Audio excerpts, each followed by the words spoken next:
Hello po sa inyong lahat mga ka-crypto. Ako po si Pinoy Crypto Trader at sa video na ito ay atin pong pag-uusapan ang tanong dito kay XRP kung ito nga ba ay aakyat or ito ay babagsak. At ayan, may mga sikat, yan, mga magagaling na mga analyst o eksperto ang yan nagbahagi ng kanilang mga opinyon tungkol sa tanong na ito. At yan ang ating pag-uusapan sa video na ito. Pero bago po tayo magpatuloy ay nais ko po munang bigyang linaw ang aking disclaimer kung saan ang nilalaman po ng video na ito ay hindi po ito isang financial advice.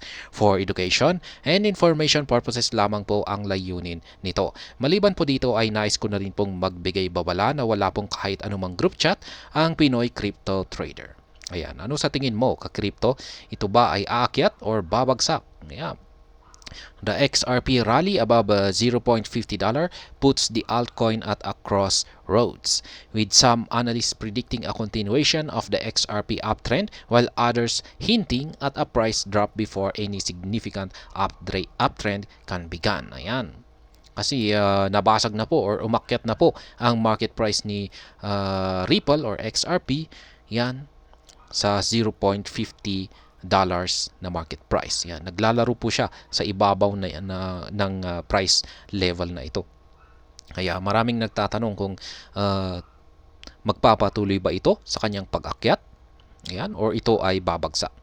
Yan, pero may mga ibang mga analyst ang nagsasabi na si Ripple ay pansamantalang babagsak muna. Ayan, babagsak daw muna siya. Ayan, magkakaroon ng price drop. Ayan, para siguro ay magkaroon ng sapat na buwelo. At yan, kapag nagkaroon na siya ng sapat na buwelo ay bago siya magpapatuloy sa kanyang pag-akyat. Yan naman yung sinasabi ng ibang mga analyst. The XRP of price has increased by 6% over the last week, sending it above the 0.5 support level. The rally above $0.5 takes XRP above the descending trend line it has traded under since July.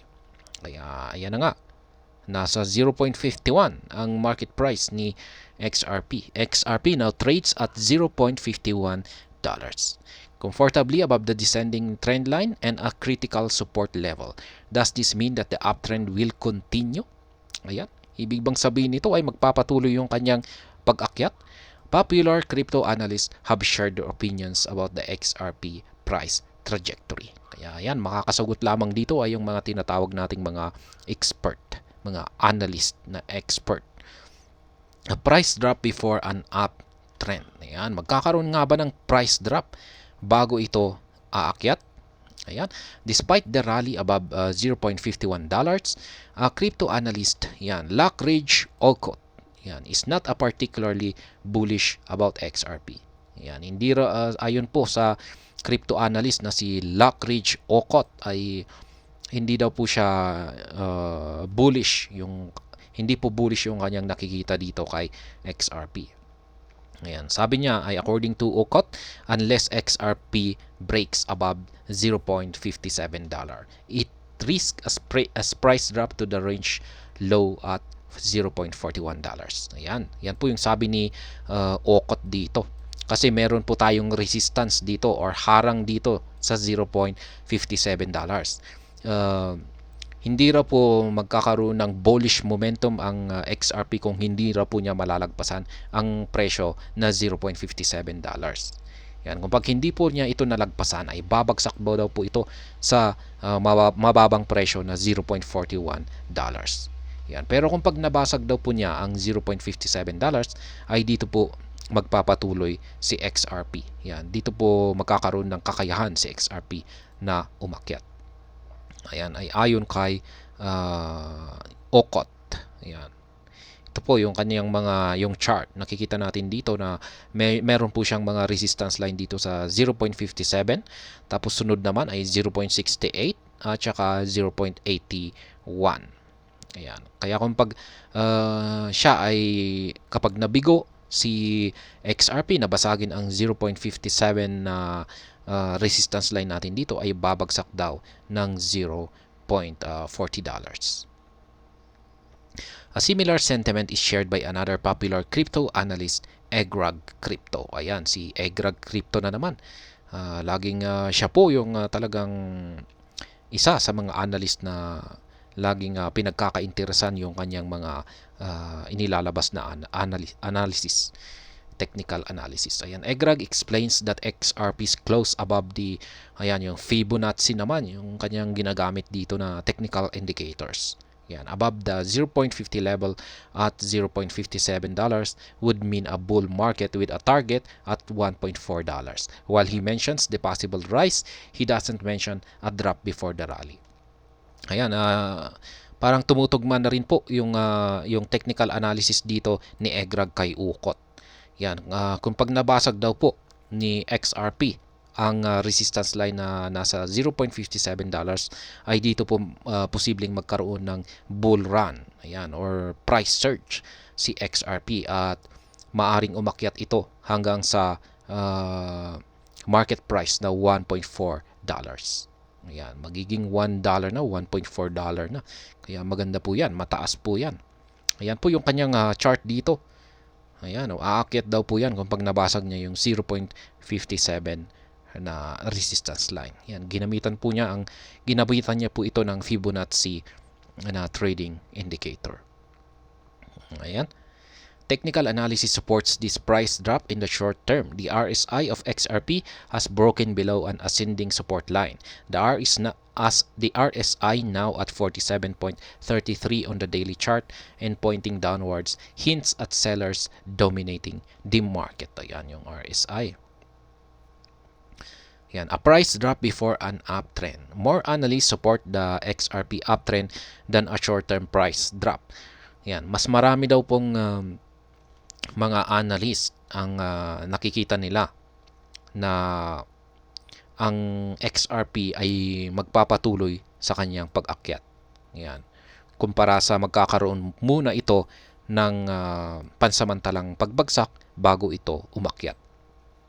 One such analyst is Defend Dark. He explains that XRP is strong on the daily and monthly chart following its break above the descending trend line previously talked about. Yan, isa po si analyst na Defend Dark ang nagsabi rito na yan, nagpapaliwanag na malakas ang XRP yan, sa kanyang daily at saka monthly chart.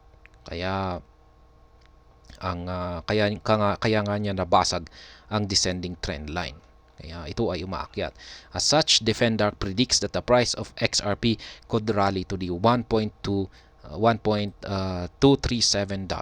major resistance line. Yan naman po yung kanyang prediction kung hanggang aabot yung pag-akyat ni Ripple.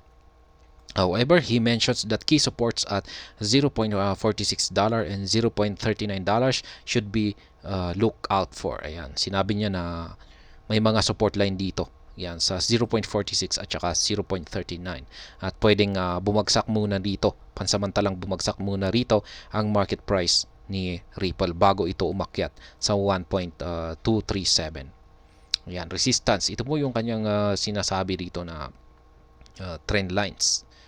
Ayan, na ito yung kanyang nabasag. XRP has broken the major resistance, minor, backtested and proceeding. Kaya main is $1.23. Ito po yung target.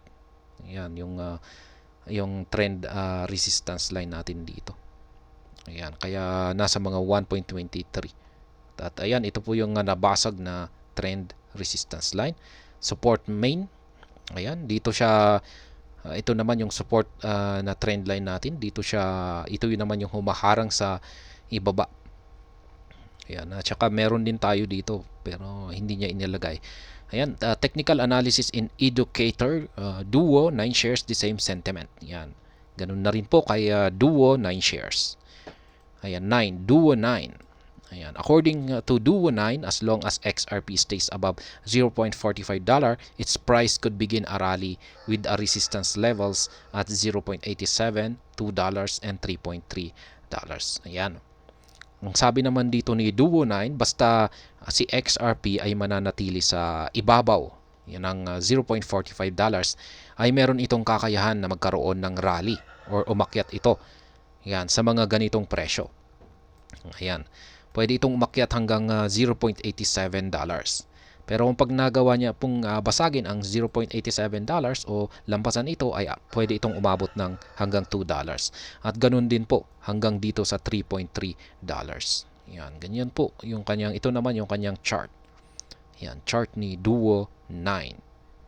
Crypto analyst and Twitter user and Crypto Bilbo explains that XRP has formed a bullish divergence which could see the altcoin rally as high as $1.80. The last bullish divergence happened in July when XRP rallied after the Ripple court win. Ayan, meron daw pong nakitaan si Crypto Bilbo, yan, Bilbo. Yan, meron daw po siyang nakita na bullish divergence. Isa po itong signal yan, na aangat ang market price ni Ripple. Yan, at sabi niya rito ay pwede raw pong magkaroon ng rally si XRP ng hanggang $1.80. Yan, wild XRP predictions. While many crypto analysts are bullish about XRP, some predictions are hyper bullish. Ayan. May mga hyper bullish naman yung prediction ng mga ibang mga crypto analysts. Kung pag sinabi nating hyper bullish ay sobrang taas yung kanilang nakikita na pwedeng akyatin ni Ripple. One XRP community influencer, XRP Whale, has predicted that the price of the coin will reach $10 in 2023. Ayan, an almost 20 times jump in value from its current price. Ayan, sobrang taas po niyan. Ngayong taong 2023 ay pwede raw pong umabot ng $10 ang market price ni Ripple. Yan, hyper bullish po yung mga ganyan na mga analyst.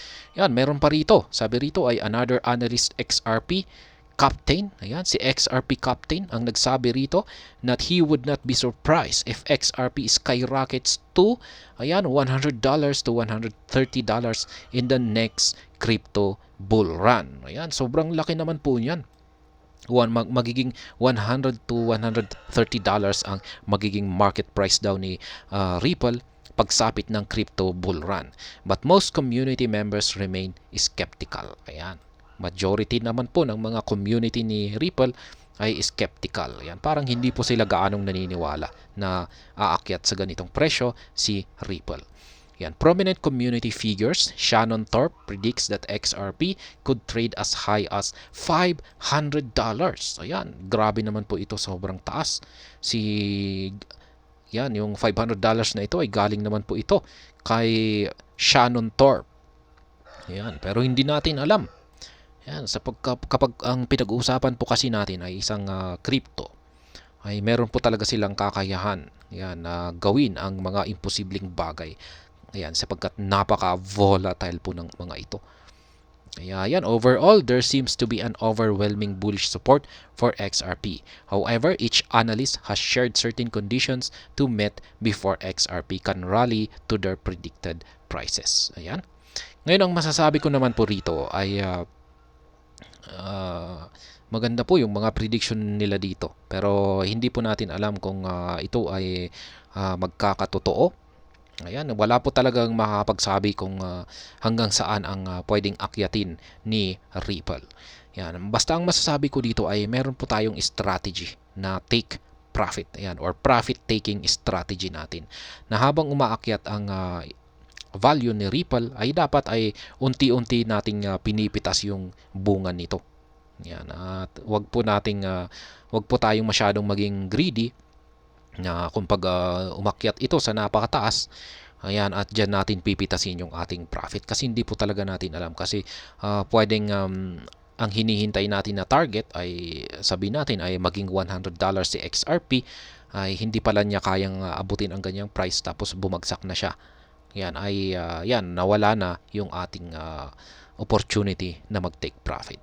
Kaya basta ang sa akin ay basta ito ay umaakyat, kaya unti-unti akong pumipitas ng maliliit na bunga. Ayan. Kaya ayan, dapat meron po talaga tayong profit taking strategy. Yan naman po ang aking masasabi rito. At ayan, hanggang dito na lamang po tayo sa video na ito. Sana po ay inyong nagustuhan ang aking paliwanag dito. Kung inyo po itong nagustuhan ay pakiclick lamang po ang like button nito. Para naman po sa mga bago lamang dito, kayo po ay aking inaanyayahan para mag-subscribe. Pakiclick na rin po ang bell icon nito dahil ito po ang siyang magsisilbing notification nito sa mga bago kong videos na akin pong ina-upload sa aking YouTube channel na ito. Marami pong salamat sa panonood. Ingat po tayo lagi at God bless po sa ating lahat.